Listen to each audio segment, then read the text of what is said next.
What's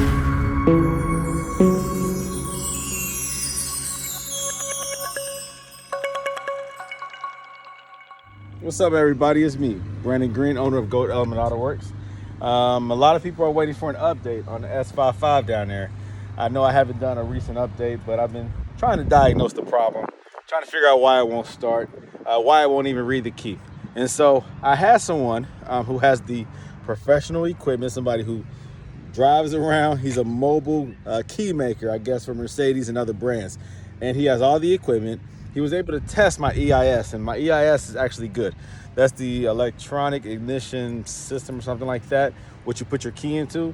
And that's typically like a common issue with these older Mercedes. But actually, my key is good, my EIS is good.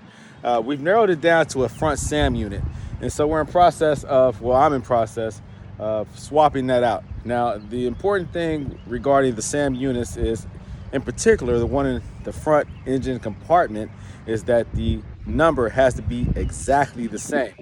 It doesn't require programming, but that number has to be the same. The ECU reads, looks for that exact number is programmed in the ECU. So, front SAM unit, right side, engine compartment, that's the passenger side.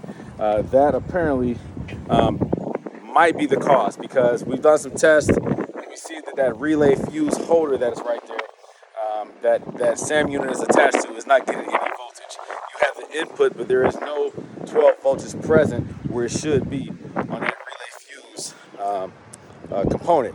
And again, that SAM unit is attached to that. So that's where we are with this car. Also, there's some things that need to be addressed with several of these vehicles, because I have a lot of Mercedes, right? So the G55 has a hole, like a pinhole in the radiator. So I'm in the process of patching it. And the reason why I keep patching it instead of changing out the radiator is because I don't feel like changing out that radiator. But I know it's inevitable, right? I have a new radiator for it. I've already changed out the radiator in that CL55 before, so I understand the process, and I just don't feel like it. I've been waiting for like perfect weather. Today really is perfect weather, but like consistent perfect weather, because once I do that, I got to drop some of that front end in order to do it the best way. It's just going to cause a mess, and I just don't feel like dealing with it right now. But that is the process of changing out that GL550. That's part of the process, and I know that it's inevitable. I got to do it. So I've really been focusing on trying to get that S55 up and running, because I really want to see what all I have here. I bought that car for $4,000. I paid too much to get it shipped in, to get it transported, almost like $1,000. So I got about $5,000 in it. This S55 right here, I love this thing. This is I drive this car probably more than anything else right now. It's so fast, it's so aggressive, it's so beautiful, it's so universal regarding the top off and top down. I love this car. And so I've been driving it here lately. I've been driving it here lately, and the radio was not working in it. Like, the radio comes on, but there's no sound. And that typically is the amplifier, right, when that happens. But lately, it's been coming on. All winter long, it was not on. And then all of a sudden, a couple days ago, it just like popped on. You would hear it like sometimes start to come on, then you hear a loud pop, and it goes out. But the last week or so, last 4 or 5 days, it's been working. So I'm happy about that. That's cool, right? I'll take it. Now, this S550 right here, 2014 S550, beautiful car. I replaced that front grille, and there is I forgot what it's called, but it has to have, when you put a grille on here, there's a feature that allows it to do like the sensors activating the mirrors when somebody's pulling up next to you. There's another, there's some kind of sensor in here behind this grille that you have to make sure that the grille that you buy has that capability to allow that sensor to work. It's the surrounding, what is that called? It's like the distancing, like for the front distance, somebody's coming close to you on the blind spot, the mirrors, all those sensors right there is relative to a sensor that your grille has to have that capability of working along with that sensor, that capability, right? That feature. And if it does not, then you'll have issues. You'll have a warning come on after driving it for about 5 minutes. It'll come on and let you know that those features are deactivated. I can't think of what that's called right now. You can go on eBay, look at these grills, and it will say with or without, right? So make sure that you have it with if your car has those features. So that grill, even though I love it, that is a problem that we've lived with because we like that grill so much. But at some point, I will replace that grill with one that does not deactivate that system. The G-Wagon. What's going on with the G-Wagon? My windshield wiper sprayers are not working. So with the windshield wiper reservoir, windshield washer fluid reservoir, there's a little pump. All Mercedes have this little pump that's attached to it. I have to get access to it. Typically they're in the passenger side wheel well because you'll see like the windshield washer reservoir like right here. So I'll have to get access to that and figure out if that pump is bad. Check the fuse first, but the sprayer no longer works, so I have to figure out why. All right, those pumps don't last forever. They go bad. It is what it is. Let's see, what else we got going on? Is there anything else that I need? Eventually oil change. I need to change oil on all these cars, except for this one. The last oil change was probably like 2 years ago, but I don't drive this car. I can count on one hand how many times I've driven in the last year. The CL600. This right here still needs that water pump swapped out. It has the vibration, the little rattling, the squeaking sound.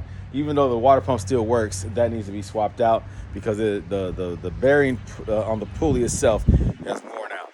And it's a job that I don't feel like doing, so I'm going to pay somebody to do that.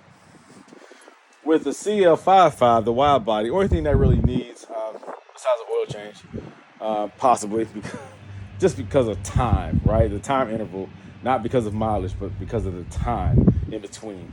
Let me see, the front bumper, that lip, if you remember, I had that gold lip. You see this one right here in the back. Well, I had one in the front, and it came off on the highway. Still pissed about that. I didn't have it secured. And so it came off on the highway, got destroyed, this fiberglass. To order another one, you got to order it from Poland separately. And it comes with a wide body kit, so to order that separately, to freight it in would be so expensive. So I'm coming up with another solution, something aftermarket that I'm kind of making to replace that one. I'm pissed about that one, I'm not even gonna lie. So what else? On that one, the GL550, the AC compressor, driving back from Florida last year, it was acting up. I had to reset it, like clear it. I guess a fault came up. And so it's doing that same thing again where the AC is not kicking on. And with it warming up out here, got to get that working. So I got to hook up the scanner to that to see if there's a AC fault that could just be cleared, if there's something off with the pressure. And that's why, if it's over pressurized, it will kick it off. If it's under pressurized, of course, it'll kick it off. But for me to just reset it, it's probably over pressurized. Oh, I'm glad I made this video because I forgot. So I got to check my tire pressure on here too. Because in the wintertime, typically what we do is we add more air to our tires, right? Well, as it starts to warm up, that air expands and sometimes it's over pressurized. And so I'm getting some kind of fault saying that the tire pressure sensors are acting up or whatever. It needs some attention. So that's likely what it is. Usually that's what happens. Is as soon as it starts warming up, they over pressurize. And when it goes beyond those parameters, your limits, and your programming for your tire pressure, then you get that fault. So those are the things that I'm dealing with right now, things that I need to give attention to with the Mercedes collection. I still have the 500 SEC in storage, and I need to get around to bringing that out. But right now, I got to get this S55 started. I got to get this CL600 water pump replaced. More than likely, I'm not even gonna lie, more than likely the CL600 is going to be sold. Why? Just because, I mean, the wide body, I love it. You know what I mean? I love it. I'm gonna drive it around a little bit, but I love this one. I mean, it's kind of hard to just like be content and be happy with this one when I have this one. Right now, this has 600 horsepower. This has 493. You have the V12 complications, right, with the motor. Just it's a gorgeous car.